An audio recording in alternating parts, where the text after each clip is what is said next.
পাপ করে একনিষ্ঠভাবে আমি আল্লাহ রাব্বুল আলামিন আমার দরবারে সে যদি তোমরা ক্ষমা চাও, আমি আল্লাহ রাব্বুল আলামিন ওই ক্ষমার মধ্যে বিন্দু পরিমাণ ফাঁক রাখি না। বলি সুবহানাল্লাহ। যেখানে মহান আল্লাহ রাব্বুল আলামিন বলেন, বালা মান কাসাবা সাইয়্যাতাও ওয়া আহাতাত বিহি খতিয়াতুহু ফাউলাইকা আসহাবুন নার হুম ফিহা খালিদুন। জোরে বলুন আল্লাহু আকবার। আল্লাহ তাআলা বলেন, পাপ তোমাকে ঘেরাও করে ফেলেছে, তোমার নিজের হাতের কামাই। যে বান্দা পাপ করবে আমি আল্লাহ রাব্বুল আলামিন তাকে সরাসরি জাহান্নামের মধ্যে দিয়ে দেব। আমি আল্লাহ রাব্বুল আলামিন নিজে ঘোষণা দিয়ে দিলাম, তাদেরকে আমি চিরকাল জাহান্নামের মধ্যে, আমি আল্লাহ রাব্বুল আলামিন তাদেরকে চিরকাল জাহান্নামের আগুনের মধ্যে, জ্বলন্ত আগুনের মধ্যে নিক্ষেপ করে দিয়ে দেবো। বলি নাউযুবিল্লাহ। আমার ভাইরা, এই যে যারা এখন পর্যন্ত বাড়ির মধ্যে এলোমেলো করতেছে, চিন্তা করে ভাবেন তো একবার। আমি তো মনে করি ইচ্ছাকৃতভাবে গোসল না করার কারণে, হয়তো অন্য কোনো কারণে, শীতের কারণে তারা আসতেছে না, কিন্তু ঠিক কিনা? অনেকে মনে করতেছে এই যে এত পরিমাণ শীত, গোসল করবো কেমনে? ভাই, আপনার গোসলের প্রয়োজন তো নাই, গোসল করতেই হবে। আপনার ওযু নাই, আল্লাহ তাআলা এত সহজ করে দিয়েছেন। আপনার ওযু নাই, তায়াম্মুম করেন। আল্লাহ তাআলা গোসলের ব্যবস্থা না থাকলেও তায়াম্মুমের ব্যবস্থা করে দিয়েছেন। বলি সুবহানাল্লাহ। আমার ভাইরা, তাহলে যে পাপ করবে তাকে সমস্ত রোগে গ্রাস করে ফেলবে, সমস্ত রোগে আক্রান্ত করে ফেলবে। কি আক্রান্ত করবে? এই যে শীত এখন আমাদের, ঠিক কিনা? এই শীতের মধ্যে কারো সর্দি লাগছে, কারো কাশি হয়েছে, কারো জ্বর আসছে, কোনো বয়স্ক মানুষের নিউমোনিয়া অ্যাটাক করেছে, ঠিক কিনা? যেমন আমার 10 থেকে 12 দিন হবে এই অবস্থা। মাশাআল্লাহ, ওষুধ খাচ্ছি কিন্তু সমাধান পাচ্ছি না। তাহলে পরীক্ষা করতেছেন কে? পরীক্ষা করেন না কে? আচ্ছা, পরীক্ষা যে করেন এতে আমাদের লস না লাভ? আল্লাহ যে পরীক্ষা করেন এতে আমাদের লস না লাভ? লাভ। কি লাভ? লাভ আছে। যে আল্লাহ তাআলা বান্দাকে পরীক্ষার মাধ্যমে একটা জান্নাত দেবেন। বলি সুবহানাল্লাহ। এই যে এই শীত দিয়া ঠান্ডা লেগেছে মানুষকে, নিউমোনিয়া ডাক করেছে, কাশি হয়েছে, সর্দি লেগেছে বান্দাকে, আমার আল্লাহ রাব্বুল আলামিন পরীক্ষা করে বলতেছেন, ও বান্দারা, দেখি তুই মসজিদ পানে যাস কি যাস না, আমি এটাই দেখবো মাত্র।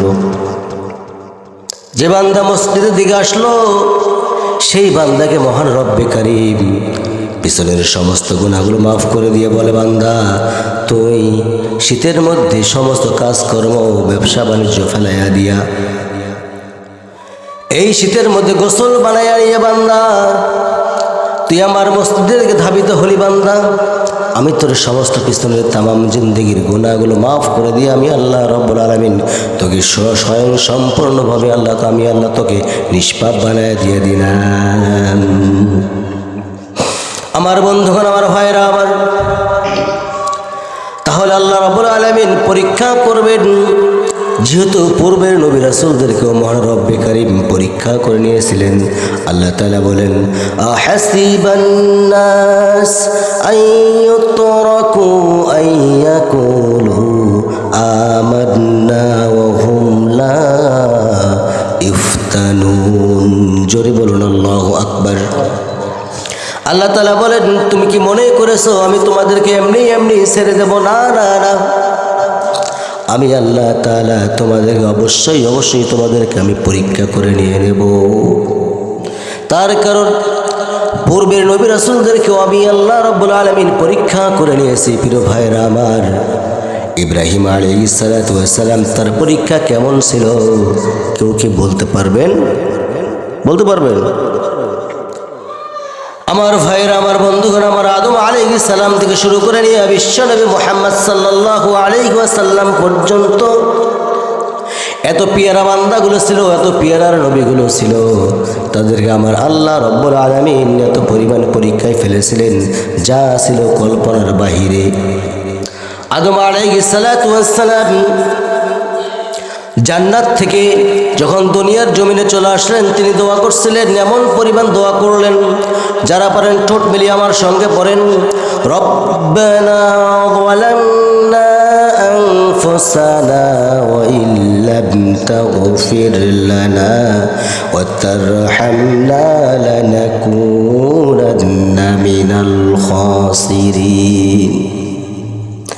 আমার ভাইয়েরা, আমার বন্ধুগণ, আমার এই দোয়া করা মাত্রই মহান আল্লাহ তাআলা আদম আলাইহিস সালাতু ওয়াস সালামকে সঙ্গে সঙ্গে তার দোয়া কবুল করে নিয়ে নিলেন। বলি সুবহানাল্লাহ।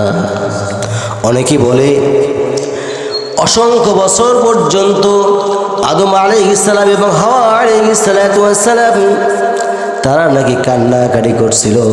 কান্নাকাটি করার কারণে নাকি তাদের চোখের মধ্যে ঘা ধরছিল।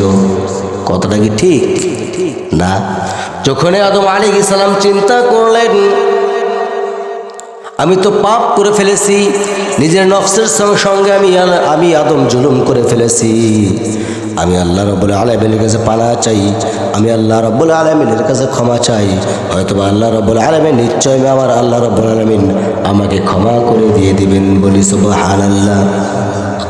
আমার বন্ধুগণ, আমার ভাইরা, দেখেন ইউনুস আলাইহিস সালাম কি রকম ধৈর্যের পরীক্ষা দিয়েছেন আমাদের জানার দরকার আছে না নাই?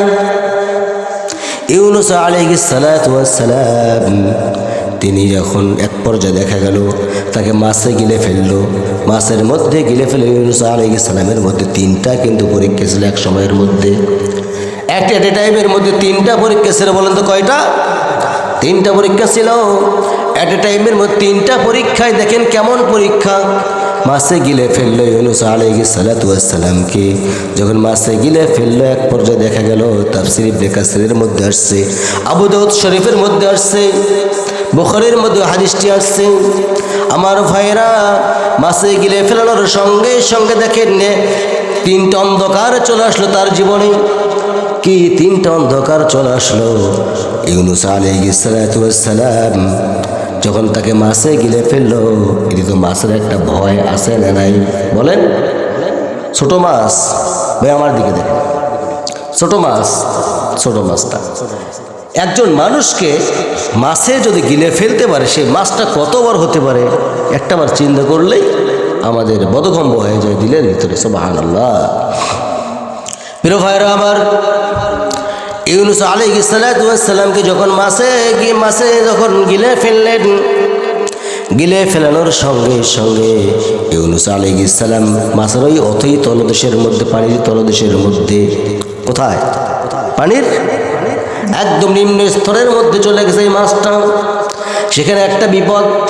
কয়টা বিপদ আসলে? এক নাম্বার মাছে গিলে ফেললো, নাম্বার 2 পানির অথই তলদেশে, নাম্বার 3 অন্ধকার, কিচ্ছু দেখা যাচ্ছে না।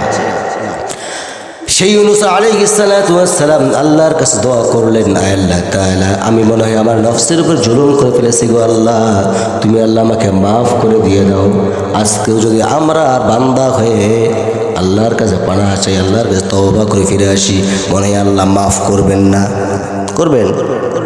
আল্লাহ মাফ করবেন না? অবশ্যই করবেন আল্লাহ তাআলা। ইউনুস আলাইহিস সালাতু ওয়াস সালাম দোয়া করলেন। কি দোয়া করলেন মনে আছে না? যারা পারেন আমার সঙ্গে ঠোঁট মিলিয়ে পড়েন, লা ইলাহা ইল্লা আনতা সুবহানাকা ইন্নী কুনতু মিনাজ জালিমিন। জোরে বলুন আল্লাহু আকবার। আল্লাহ তাআলা কবুল করে নিয়ে নিলেন। আল্লাহ রাব্বুল আলামিন কবুল করে নিয়ে সঙ্গে সঙ্গে জবাবও দিয়ে দিলেন, ফাস্তাজাবনা লাহু ওয়া নাজ্জাইনাল মুমিনিন। সুবহানাল্লাহ। আমার ভাইরা, আল্লাহ তাআলা কোথায় মাছের অথই তলদেশে, সাগরের অথই তলদেশের মধ্যে ইউনুস আলাইহিস সালাতু ওয়াস সালাম মাছে নিয়ে গেল, চলে গেল। এমন সময় সেই অথই তলদেশের মধ্যে সাগরের কুল কিনারা কোথায় ইউনুস আলাইহিস সালাম অনেক দেখছিল, নাকি বলেন? দেখছিল কে বলেন তো? আল্লাহ তাআলা বলেন, সেই ইউনুস আলাইহিস সালাতু ওয়াস সালাম যখন আমাকে বলল, আমার কাছে যখন পানা চাইল, আমি আল্লাহ রব্বুল আলামিন পৃথিবীর কোনো মানুষ শোনে নাই, কোনো প্রাণী শোনে নাই, আমি আল্লাহ রব্বুল আলামিন নিজেই তার ডাকটা শুনেছি, বলি সুবহানাল্লাহ। আমি শুনলাম, শুনে মাছকে অর্ডার করলাম, এ মাছ উপরে চলে যা, কিনারায় চলে যা। কিনারায় চলে গেল, মাছকে অর্ডার করলেন, মাছ বমি কর, আল্লাহর অর্ডার। মাছ বমি করলেন। মাছ যখন বমি করলেন, মাছ বমি করার সঙ্গে সঙ্গে ইউনুস আলাইহিস সালাতু ওয়াস সালাম সরাসরি স্মুথভাবে বের হয়ে চলে আসলেন, বলে সুবহানাল্লাহ। এইদিকে মাছের যে পেটের মধ্যে ব্যথা শুরু হয়ে গেছিল, এত তীব্র ব্যথা শুরু হয়ে গেছিল, আল্লাহ তাআলা মাছকেও বাঁচাইয়া দিয়ে দিলেন, ইউনুস আলাইহিস সালাতু ওয়াস সালামকেও বাঁচাইয়া দিলেন। মাছের তীব্র ব্যথাটাও থাকলো না। ইউনুস আলাইহিস সালাতু ওয়াস সালাম দুনিয়ার জমিনে এসে বললেন, আয় আল্লাহ তাআলা, পৃথিবীর মধ্যে কেউ যদি ডাক না শোনে আমার, তুমি আল্লাহ নিজে শুনেছো। সুবহানাল্লাহ। ঠিক তদ্রূপ দেখেন, ইব্রাহিম আলাইহিস সালাতু ওয়াস সালাম এই পরীক্ষাগুলো দিয়েছে, এর থেকে বড় পরীক্ষা। তিনি কি কিসের পিতা? ভালো করে রাখন। এতদিন কিন্তু জাতির পিতা বললেই কিন্তু ধরা খাইছি ভাই, এতদিন জাতির পিতা বললেই মার, কোনো কথা নেই, ডাইরেক্ট অ্যাকশনে দিচ্ছে তারা। কি বলছে? কিসের জাতির পিতা? এখন শুনতেছি নতুন করে জাতির ইমাম, জাতীয় ইমাম বলা যাবে? এগুলো বললে ইমান থাকবে? একজনে বলল জাতির পিতা, আর একটা ট্যাগ লাগাচ্ছে জাতীয় ইমাম। নাউজুবিল্লাহ। জাতীয় ইমাম হওয়া সস্তা? বলেন, জাতীয় ইমাম হওয়া কি সস্তা? তাহলে এখান থেকে প্রমাণ করা যাচ্ছে, ইমাম হতে গেলে এই মেম্বরে বসে তাকে কোরআনের কথাগুলো তুলে ধরতে হবে, পাশাপাশি খুতবা দিতে হবে, ইভেন তাকে নামাজ পড়াইতে হবে, সেই হতে পারে ইমাম। ঠিক কিনা বলেন? কথা কন লেখা দেখি আপনারা সেই শরীক আছেন নাকি? কোনো দিক শরীক হওয়া যাবে না। আপনি আমি যখন এই নামাজের মধ্যে দাঁড়াইলাম, সুন্নত পড়ছেন না? আয়েশা নামাজ পড়েন নাই? কি বলছি? ইন্নী ওয়াজ্জাহতু ওয়াজহিয়া লিল্লাযী ফাতারাস সামাওয়াতি ওয়াল আরদা হানিফাও ওয়া মা আনা মিনাল মুশরিকিন। সুবহানাল্লাহ। আপনি বলেন, আল্লাহ তাআলা, নিশ্চয় আমি সব কিছু থেকে আমি বিরত হয়ে গেলাম, এবং আমি এক কথাই বলে দিচ্ছি, আয় আল্লাহ তাআলা, তোমার দিকে আমি মুখটা ফেরাই নিলাম, এবং মুশরিকদের অন্তর্ভুক্ত আমি আল্লাহ হব না, হব মুশরিকদের অন্তর্ভুক্ত হব না। এটা তো বললাম। এই কথাটা কে বলছিলেন? এই কথাটা বলছিলেন আমাদের জাতির পিতা। কে বলেন? হ্যাঁ, ইব্রাহিম আলাইহিস সালাতু ওয়াস সালাম। ভুল করা যাবে না তো। জাতির পিতা ইব্রাহিম আলাইহিস সালাম।